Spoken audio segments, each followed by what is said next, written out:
গ্রামটি কেন পরিত্যক্ত হয়ে যায়? এখানে কোন সম্প্রদায়ের লোকেরা বাস করত? গ্রামটি কি অভিশপ্ত বলে বিবেচিত? এখানে কি ধরনের অলৌকিক ঘটনা ঘটে বলে শোনা যায়? সন্ধ্যের পর কি সত্যি অদ্ভুত শব্দ শোনা যায়? চলুন এই ভিডিওতে আমরা জানবো এই গ্রামের ইতিহাস। কুলধারা গ্রাম শুধুমাত্র একটি ঐতিহাসিক স্থান নয়, এটি রহস্য ও ভয়ের এক জীবন্ত নিদর্শন। এটি ভারতের সবচেয়ে বিখ্যাত ভৌতিক স্থানগুলির মধ্যে একটি এবং এর অতীত এখনও মানুষকে বিস্মিত করে। রাজস্থানের জয়সালমের কাছে অবস্থিত কুলধারা গ্রামকে ভারতের অন্যতম ভৌতিক স্থান হিসেবে বিবেচনা করা হয়। এটি 1300 সালের দিকে পালিওয়াল ব্রাহ্মণদের দ্বারা প্রতিষ্ঠিত হয়েছিল। তবে 1825 সালে এক রাতে হঠাৎ করে পুরো গ্রাম জনশূন্য হয়ে যায়, আর তারপর থেকে এটি পরিত্যক্ত অবস্থায় পড়ে আছে।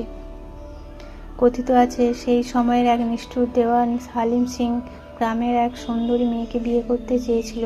ব্রাহ্মণরা এটি মেনে নিতে পারেনি এবং পুরো গ্রাম রাতারাতি গ্রাম ছেড়ে অন্য জায়গায় চলে যায়। যাওয়ার আগে তারা এই গ্রামকে অভিশপ্ত করে দেয় যাতে কেউ আর এখানে বসবাস করতে না পারে। স্থানীয়রা বলেন, রাতে এখানে অস্বাভাবিক শব্দ শোনা যায়, কখনো কখনো অদৃশ্য উপস্থিতির অনুভূতি হয়। কিছু পর্যটক দাবি করেন তারা ছায়ামূর্তি ও রহস্যময় আওয়াজও অনুভব করেছেন। কেবল কুলধারাই নয়, আশেপাশের আরও 84টি গ্রাম একসঙ্গে রাতারাতি ছেড়ে চলে যায়। কিন্তু এত বিশাল জনগোষ্ঠী এত দ্রুত কোথায় গেল তার কোনো সঠিক নথি নেই। কেউ কেউ মনে করেন তারা মরুভূমির কোনো গোপন জায়গায় চলে গিয়েছিলেন, কিন্তু আজ পর্যন্ত তাদের কোনো খোঁজ মেলেনি।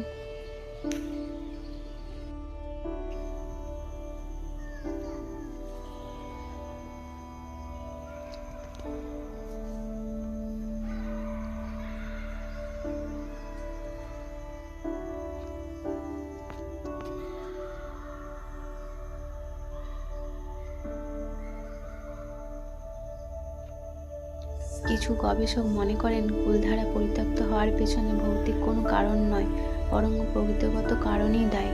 রাজস্থানে শুষ্ক আবহাওয়ার কারণে জলের সংকট দেখা দেয়। পালিওয়াল ব্রাহ্মণরা কৃষি নির্ভর ছিল, তাই জলের অভাবে অন্য জায়গায় চলে যায়। আবার কিছু গবেষক ধারণা করেন ওই এলাকায় ভূমিকম্প হয়েছিল, যা বসবাসের উপযুক্ত ছিল না।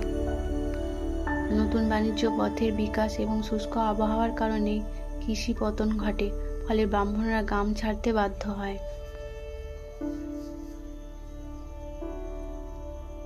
আজও এটি পর্যটকদের কাছে এক আকর্ষণীয় স্থান, যেখানে ইতিহাস, রহস্য ও সংস্কৃতি মিলেমিশে আছে।